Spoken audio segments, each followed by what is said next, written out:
We want to give a warning that this episode does contain graphic material that may not be suitable for some listeners. Hey y'all, I'm your host Gabrielle. And I'm Alan. Welcome to the Eerie Touch, where every week we dive into all things murder, mystery, and paranormal. Suicide alone is what we deem as awful, sad, and traumatizing. We've spent years trying to understand the human brain as to what would cause someone to take that life-ending leap. Something that we probably will never fully understand unless we felt the same way that those individuals have.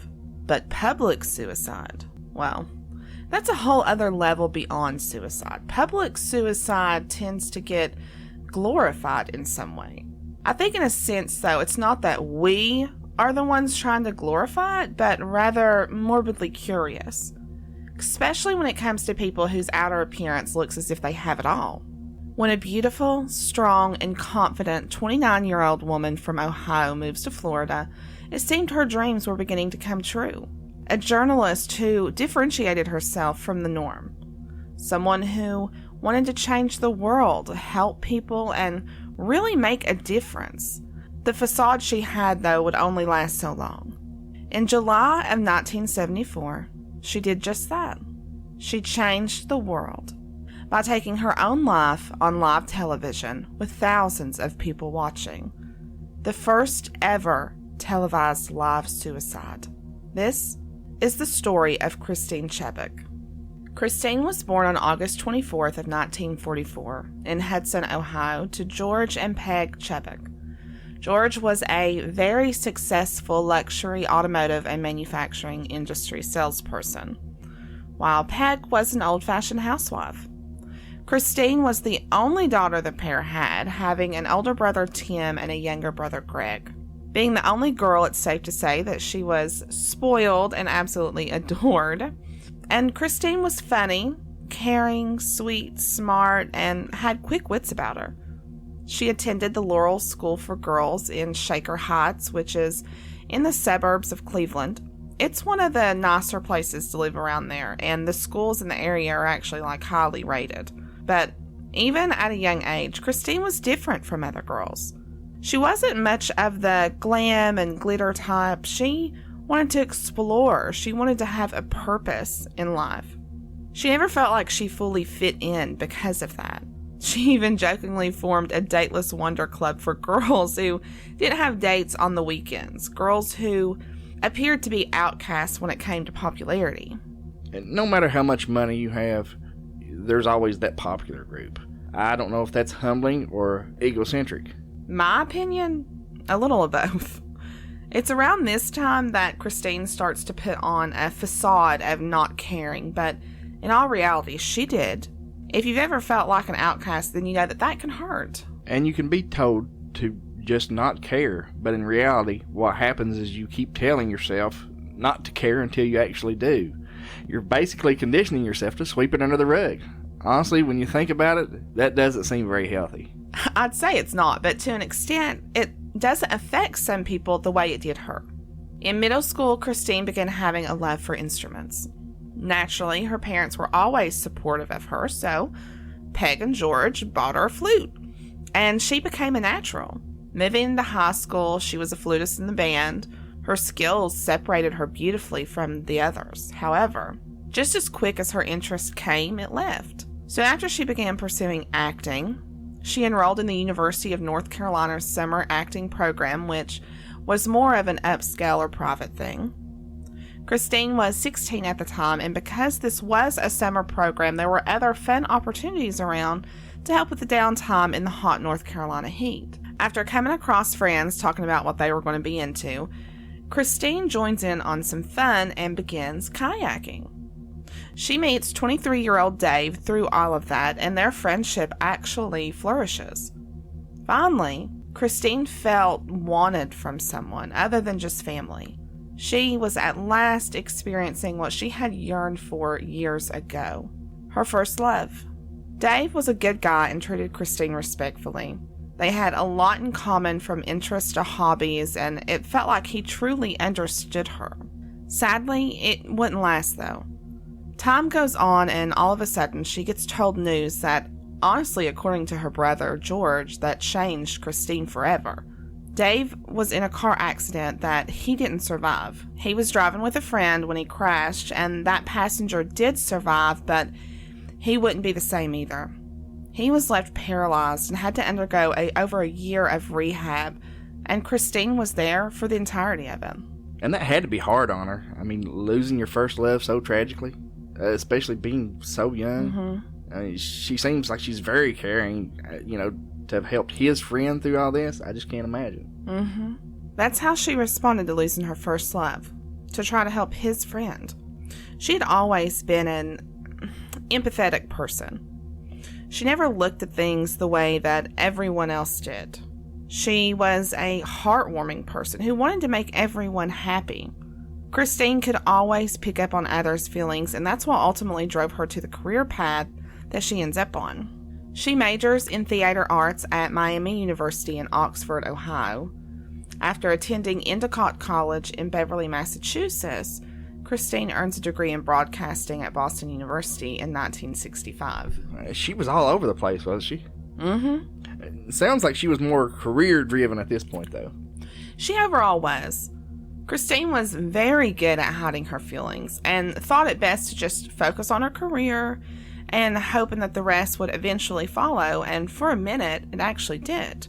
Upon graduating from Boston, she lands a gig in Cleveland at WVIZ from 1966 to 67. The summer of 67, she attended a summer workshop in radio and television at New York University.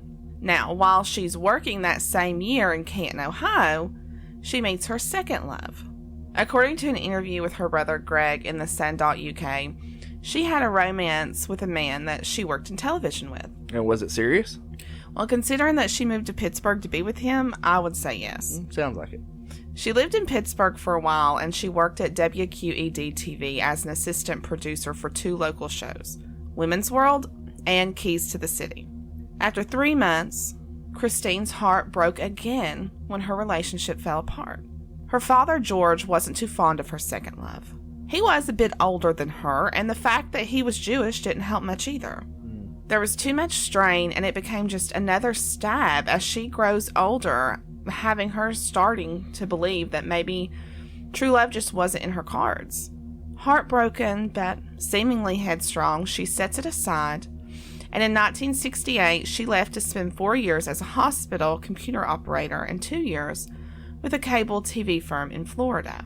She moved into the family's summer home in Siesta Keys, and after her parents divorced, her mother and brother Greg moved in with her. The divorce was as expected. It was hard on Christine, considering how the family was so close-knit.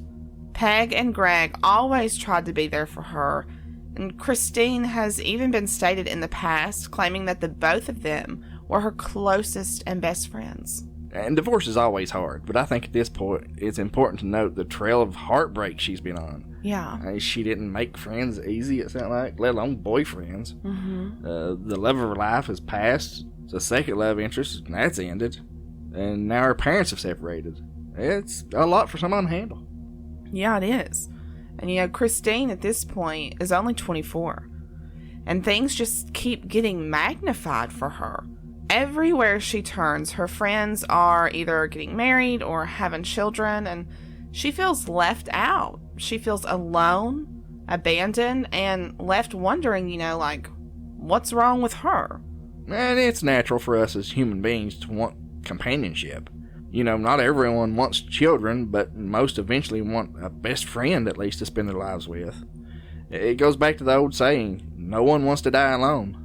Let it be known, though, sometimes it takes longer for others.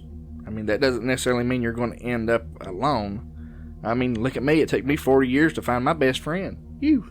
Aw, baby. You're too sweet. Give you diabetes. Oh, I get what you're saying, though.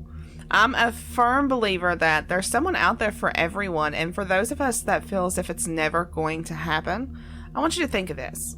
Sometimes you have life lessons to learn first. Sometimes you have to go through hardships to make you truly appreciate what lies ahead. Those people that you see that seem so happy sometimes really aren't as gleeful as you think. And the grass isn't always greener on the other side. Life's a ride, and sometimes you just have to wait your turn. That was a good one. However, sometimes that's harder done than said. Christine was fighting battles that a lot outside of her family didn't really know about. It was more than just her love life that got her down. She was always the odd man out. She was determined, confident, and really intelligent, though she felt as if she couldn't get close to others. She could also come across as a little awkward. She had a dry sense of humor that she grew throughout her years of unhappiness, and people just didn't really know how to take that. One thing that seemed to calm her down, though, was visiting children in the hospital. You see, she would create her own puppets and would put on puppet shows for the children. Their laughter always put her at ease and made her heart happy again to see the glee in those babies' faces. Her family was always supportive of her, and in fact, for years at this point, Christine's parents have shoveled out thousands of dollars for her to see therapists and psychiatrists in the hopes of helping her and having her feel better. Did it help? For a bit, but obviously not as much as they'd hoped, because in 1970, Christine overdoses, but she doesn't succeed in that suicide attempt. She was rushed to the hospital, revived, nursed back to health, and later that year, she picked herself back up and achieved a position at the ABC affiliate channel WXLT TV, which is now known as WWSB. The owner, Bob Nelson, had originally hired Christine as a reporter, but within time gave her a community affairs talk show called the Suncoast Digest, and it usually aired at 9 a.m. The show was to be about the community and local business owners and things that are relative to the area. And she wasn't happy with that, though, was she? Yeah. At first, yes, but that's only because she was hoping that within time she could prove herself to Nelson and eventually be able to dive into what she deemed as more prominent work. Yeah. I mentioned before that she wanted to help people, that she wanted to make a difference, and that is what she intended to do. You know, Christine she always set goals for herself, and, she was always determined to achieve those goals. But here, the pace sucked and the work was hard. It was a one-woman show, and she was left to carry the brunt end of it. Her mother, Peg, though, did everything she could to have her baby girl feel comfortable and prosper. She went so far as to buy Christine $2,000 designer dresses in the hopes that it would help her stand out, and look well presented. Yeah, and I'm sure in the 70s there weren't a lot of reporters wearing those fancy designer dresses that cost that much. Yeah, according to Greg, there wasn't. Christine was there for over 3 years and still hadn't made the steps she was hoping to make. Her goals were slowly feeling as if they were unattainable. She was more than discouraged. She was upset, like mad upset, at the higher-ups of the station. You see, as the 70s rolled on, the media was growing. WXLT was beginning to take notes of bigger stations who were drawing in more viewers. And one thing was consistent with all of them. They aired those horror stories that usually people shied away from. Viewers were now becoming morbidly curious of, just traumatizing, horrifying scenarios. I'm guessing you're talking about like car wrecks, shootings, fires, deaths, and suicides? Exactly, to a T. WXLT was soon to jump on that bandwagon, telling Christine and the other reporters of what they were soon to report on. Their boss told them, and I quote, "If it bleeds, it leads." Christine was absolutely shaken. She was no step closer to her goals, and if anything, she had just taken 100 steps backwards from where she was. She tried to lean them towards a different direction, but what's the whole point or goal, really, of the media? To tell leading stories. Whoever has the most viewers makes the most money, gets the most advertisements. Bingo. And because of that, her bosses wouldn't even hear her out. They were quick to shut that door, leaving Christine feeling hopeless. However, she wasn't a quitter, and she tried to play the hand that she was given. She did numerous stories to fulfill her company's wishes, but they were never good enough. They wanted gore. They wanted tear-jerking stories Christine just couldn't keep up. She looked at it as, sad and horrific, and she didn't like the fact that the media was trying to glorify all of this. It took such a toll on her that in 1973, she started getting stomach aches in her lower belly. She just chopped it up to nerves, being stressed and depressed, but eventually it got so bad that she couldn't hide it anymore. She makes an appointment with her OBGYN. Within that appointment, she's told that she'll have to have her right ovary removed. And to make the situation even worse, the doctor tells her that if she's wanting to have kids in this lifetime, that she'll need to do so within the next 2 or 3 years. As in, she can't have kids after that? The doctor doesn't say that indefinitely, but what they do say is that it will be extremely difficult. So now there's just more fuel that's being added to Christine's fire. She's 29 at this point. She has no love life, a virgin, no friends outside of her family, at least not a lot that she was close to. Her career is plummeting in her eyes, and now she's being told that she has only 2 or 3 years to find that dream guy, have kids, or that dream is just gone forever. It's overwhelming, disheartening, and she feels like she's at the bottom of the barrel. Let's back up a second. She's 29 and she's a virgin? She was, but, she was waiting on her soulmate. She was waiting on the right person, and there's nothing wrong with wanting to wait till marriage. No, there's not. It's just weird to hear, in this day and age. Not a lot of people now have those kind of morals, I guess you could say. Yeah, I agree, but I really don't want to dwell too much on that because I don't want y'all to think too much into it and focus on that one thing, and when in reality, that was just a small piece of the whole thing. Well, Christine, once again, left depressed, does what? Goes back to work. Yep. She goes on to work and continues her duties. She ends up doing a piece on suicide where she's interviewing a police officer. And within this segment, she asks him what is the most successful way to achieve suicide and where exactly you would do it. She's told that suicide by gunshot to the head is usually always triumphant. And it's actually not too long after that interview that Christine goes out and purchases a .38 caliber revolver. She ends up telling the night editor Rob Smith about her latest purchase, and he asks, "Why in the world would you need one of those?" And Christine, being Christine, replies with, "Well, Rob, I had this really nifty idea. I thought I'd bring it to work and blow myself away during my talk show." Now, Rob left completely speechless, thinking that, this is just Christine's sick humor. Thinks nothing of it and changes the subject to conversation. After all, she joked about killing herself all of the time. She had a dry sense of humor, and her coworkers just chopped it up to that. Yeah, I guess I would have too. I mean, how many times have we all said, "Oh my God, I'm going to kill myself"? Yeah. My go-to is always like, kill me now. Just kill me now. I mean, but we never really mean it. It's just a figure of speech, I guess. Normally, yeah, but I'd hope at this point of the story you realize that Christine isn't like us. She's not seemingly normal. She doesn't think like we do, nor does she feel how, I guess we do. There's a lot of contributing factors that have led up to what I'm about to tell you, and I think that hopefully you've been able to pick up on that. On July 15th of 1974, Christine shows up to work unusually happy-go-lucky.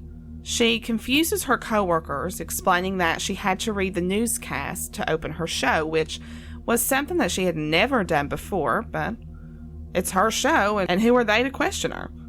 Within the first 10 minutes of Suncoast Digest, she covers 3 national news stories. The last is about a shooting at a local restaurant that happened the previous day.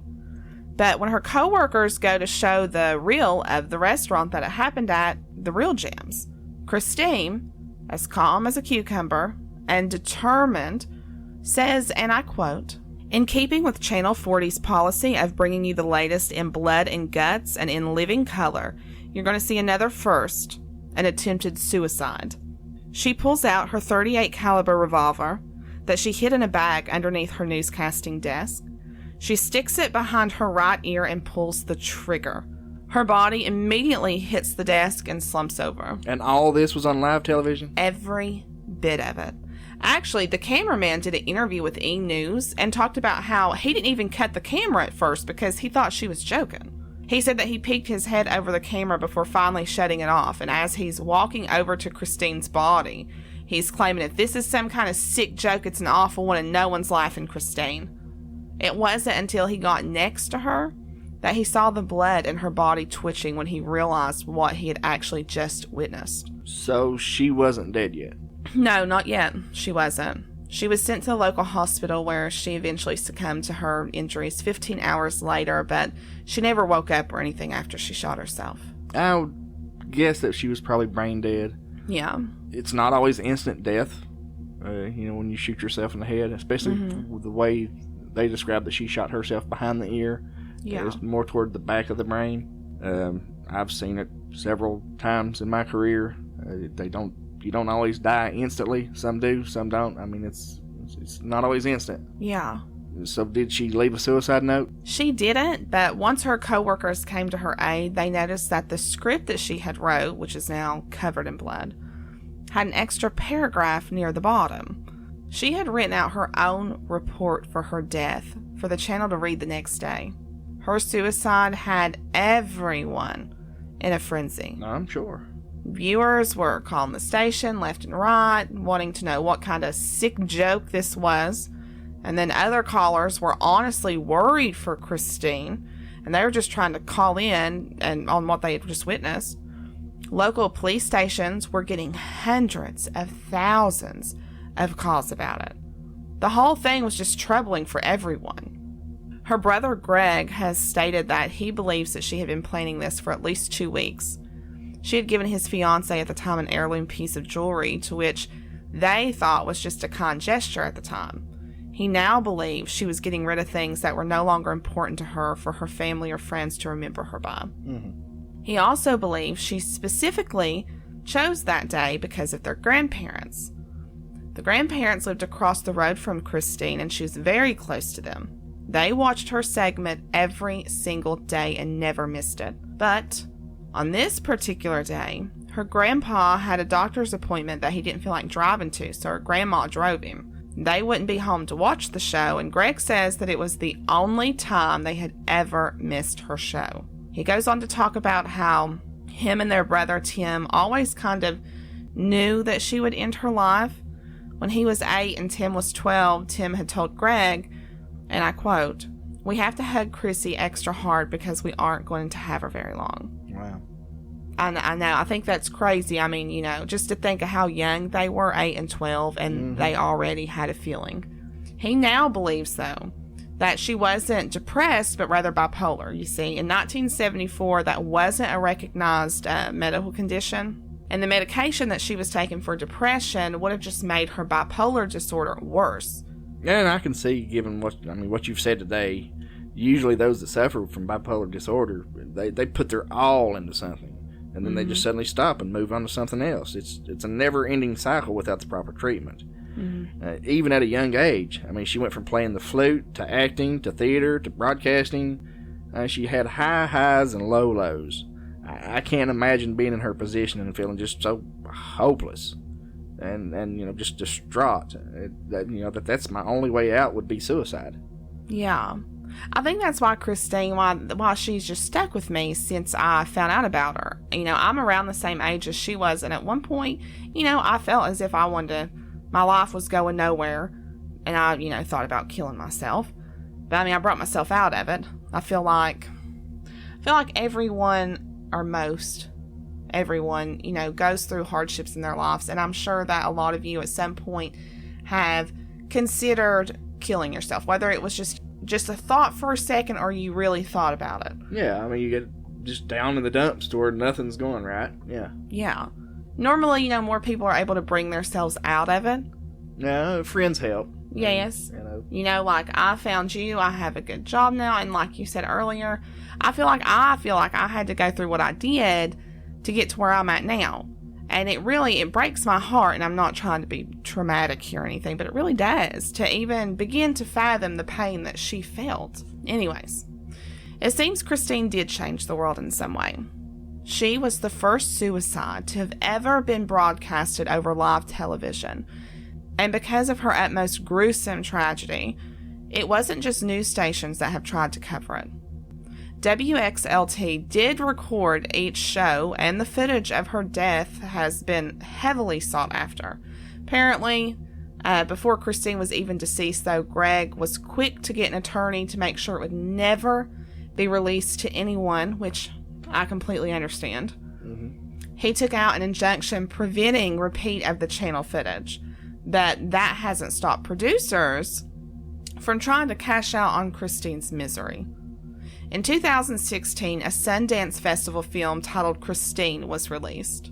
And after all the facts that, I've heard here today, that movie has very little truth to it at all. We watched the movie Christine earlier in the week, and at first I thought, well, it's a pretty good show. But now you just realize that most of it was false. Mm-hmm. I can't say I wouldn't recommend watching it, but it's real. They're really stretching it. Yeah. They portray her relationship with her mother that was just completely awful, that she was some kind of hippie stoner that just mooched off her daughter. You don't hear anything about the father or the brother. You don't even know she has a brother. Yeah. They just play her off as some kind of virgin spinster that just doesn't sit right with me. They don't even mention the fact that she had a relationship before. Yeah. They don't. Christine's relationship with her mother and her brothers, like I said earlier, she was very close to them. Her mom and her brother Greg were her best friends. And if I was her family, if I was Greg, because Greg is still living, if I was Greg, I would be upset that an entire movie was made about my sister, and it's all pretty much, pardon my French, bullshit. They took a lot of liberty with it. Yes, because this is what you have to remember. There are people out there who will not do the amount of research or who don't look things up like some of us do. So there are people out there who's going to watch that movie. They're going to hear say that, oh yeah, that really happened. And so they're going to believe that. And what's sad is that her brother Greg tried for years to keep this from happening because he knew that they didn't care about who Christine really was. No, they just want to make a profit off of it. Mm-hmm. They wanted to profit off of her name. Yeah. And they did exactly what she fought WXLT on. Glorifying tragedies. I wouldn't even have an issue with the movie if it was factual, but the only thing they got right was the wee bit of her journalism career, and that's it. When you Google her name, you can find countless requests of trying to receive just a snippet of her suicide. There's a couple claiming to be the real deal, but they've all been debunked. And I can only hope that she can get at least that little bit of respect. Christine Chubbuck was so much more than how she's portrayed today. She was a bright, kind-hearted woman with so much to offer the world. A woman who had the want and determination to do so many things for it. And yet, even after death, that same world is still chewing her up. Again, I'm your host, Gabrielle. And I'm Alan. We'll talk next week. If you're in a crisis or you're contemplating suicide, there is help available. You can call the National Suicide Prevention Lifeline at 1-800-273-8255. You can check out our reference photos and source materials for each episode on our website, theeerietouch.com. Be sure to follow us on Instagram or Facebook for new leads and updates. We're basically on every platform, including YouTube, and if you could, we would really appreciate it if you left us a 5-star review wherever you listen to your podcast at. It would really help us out.